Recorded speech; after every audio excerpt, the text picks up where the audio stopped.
s'enflamme, il s'insurge, il parle avec émotion. Benoît Dutrisac, aussi divertissant qu'édifiant. Jean-François Dumas est avec nous d'Influence Communication. Monsieur Dumas, bonjour. Bonjour, toi. Est-ce que l'eau est revenue à Saint-Jean-sur-Richelieu? Oui, la lumière chez vous n'est pas revenue, par exemple. Non, moi, je suis encore à la chandelle. C'est pas réglé. Dans mon manoir, avec 3 ailes et 8 étages, évidemment. Ah, oh boy, OK. Mais à Saint-Jean, oui, l'eau est revenue pour la plupart des citoyens, je pense. Là. C'est d'intérêt public, je trouve. Ben oui, il faut la faire bouillir, puis écoute, je veux dire, là, il faut faire attention parce que semble-t-il qu'il y a des risques que ça reparte, là. Mais en théorie, on devrait la garder pour un bout de temps. Ça fait qu'on... Mais c'est fou comme ce genre de détail-là, lorsqu'on le perd, on l'apprécie. Hein? Parce qu'on prend tellement ça pour acquis. Oui, on prend tellement ça pour acquis. Puis là, à un moment donné, pendant 2-3 jours, on avait rien qu'un petit filet, puis hier, il n'y avait plus rien, tout était coupé. Et c'est là que tu dis, waouh! Là, la prochaine fois que je vais... La douche, elle va être bonne. Ben oui. C'est fou. Tu veux parler de ce qui fait rayonner le Québec à travers le monde?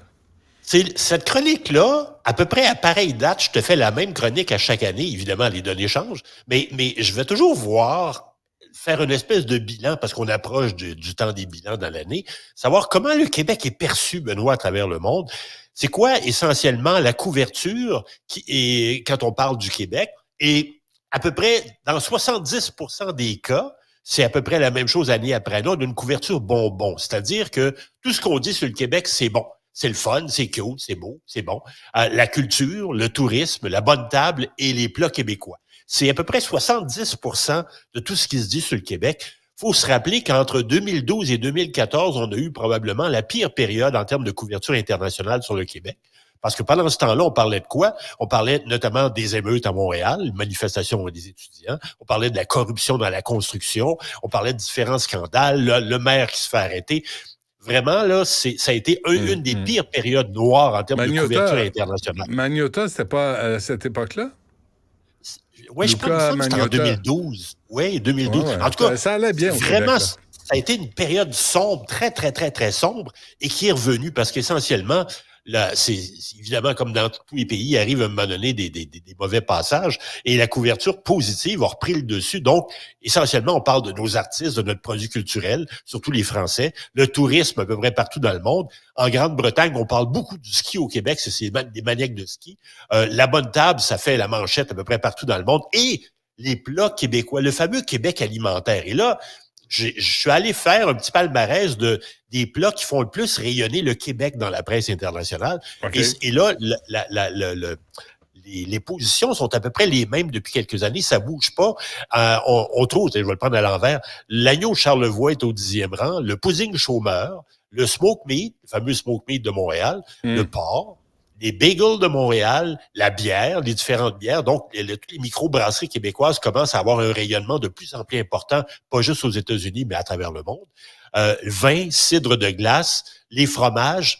Et là, les 2 premières positions, la deuxième, c'est la fameuse poutine et le sirop d'érable, qui, dans 17% des cas, est le plat québécois ou le mets ou le produit québécois alimentaire qui fait le plus rayonner le Québec. Et ça, on se dit, tu sais, c'est sûr que j'entends des jeunes, notamment dans les réseaux sociaux, lorsque on publie des articles dans la presse internationale sur le Québec qui ont fait référence au sirop d'érable, il y a des gens qui disent « Ah, le fameux cliché encore sur le Québec. » Ben, le cliché, il fait vendre.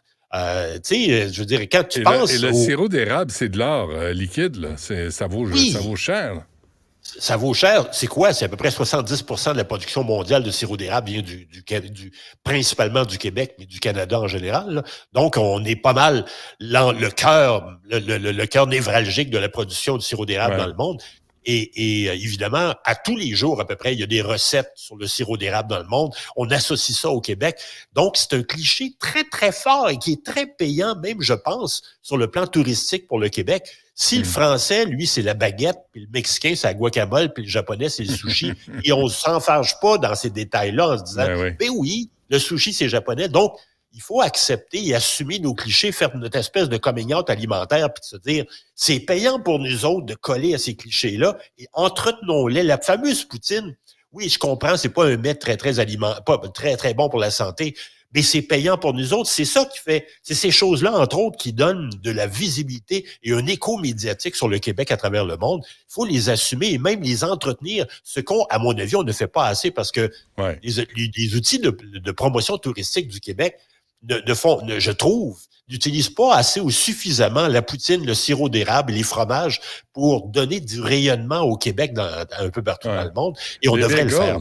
C'est vrai, parce que les bagels, là, si tu lis les médias américains, il y a toujours le combat entre les bagels de Montréal, pas de Toronto, pas de Vancouver, de Montréal et de New York. Absolument. Et régulièrement, là, puis souvent, les bagels de Montréal gagnent cette compétition. Et moi, ce qui me rend fou, Jean-François, c'est quand j'écoute, par exemple, Food Network, là, ou un réseau américain, où ils parlent de nourriture, et ils présentent la poutine comme étant un Canadian meal. J'ai le goût d'arracher la télé. Tu sais, tu disais, non, c'est pas canadien, c'est québécois, ça, bande de cabochons. Ça n'a pas été créé à Calgary ou à Vancouver, là. C'était ici. Ce cliché-là existe encore et est entretenu dans certains médias, un Canadien ou bien un French Canadian, comme si le Québec n'était pas une marque assez forte pour pouvoir l'identifier. Mais c'est de moins en moins fort, mais ça existe encore, tu as tout à fait raison. Et pour revenir à ton idée de pas de smoke meat, mais de bagel, je me souviens, à un moment donné, il y a quelques mois, je pense que c'est au printemps passé, il y avait un match à New York entre le Canadien et les Rangers de New York, à Madison Square Garden, et tu sais, il y a tout le temps des images de transition avant d'aller à la pause. Et les journalistes s'amusaient à s'obstiner à savoir si c'est à Montréal ou à New York qu'on retrouvait les meilleurs bagels. Puis il y avait des images de bagels Montréal qui cohabitaient avec des images d'une boutique de bagels à New York. Ça fait partie du folklore. C'est ce qui nous définit. Mais encore une fois, c'est pas de la grande cuisine, sauf que c'est ça notre image. C'est comme ça qu'on se présente, c'est ce que les gens retiennent. Poutine, bagel, smoke meat, Smoke Meat Montréal aussi, c'est un véhicule très fort pour nous. Ouais. Mais c'est vrai qu'on devrait utiliser toutes ces images-là pour faire la promotion du Québec à l'étranger. C'est vrai que ça nous appartient, puis on devrait se les approprier. Et je pense qu'on est un peu gênés. Je pense que collectivement, on est comme un petit peu, on a comme une espèce de timidité de dire, ben non, mais c'est poche de promouvoir de la poutine. Non, c'est nous autres, faut l'assumer. Ouais. Il y a des produits alimentaires, de la baguette, là, le français avec la baguette, là, je m'excuse, mais je veux dire, c'est pas beaucoup plus grandiose pour la santé que de la poutine. Et on définit beaucoup. Sur le plan alimentaire, la France avec la fameuse baguette, oui, il y a autre chose, mais c'est un élément clé. Donc, il faudrait l'assumer davantage. Je suis pour ça de parler de coming out alimentaire. Il faudrait être un peu plus fier de ces archétypes-là qui nous définissent et les utiliser davantage dans nos outils de promotion. OK, arrête, j'ai faim, là. Tu sais, j'ai pas mangé. Il y a 1h30, là. Puis là, ça, c'est une liste, là. Je suis en train de me voir manger du smoke meat. Jean-François Dumas, d'Influence Communication. Merci. À la semaine prochaine. Salut, bye. Salut. Wow. Du Trisac. Ce balado est disponible sur l'application et le site cubradio.ca. La plateforme audio et vidéo où les contenus francophones sont fièrement en vedette.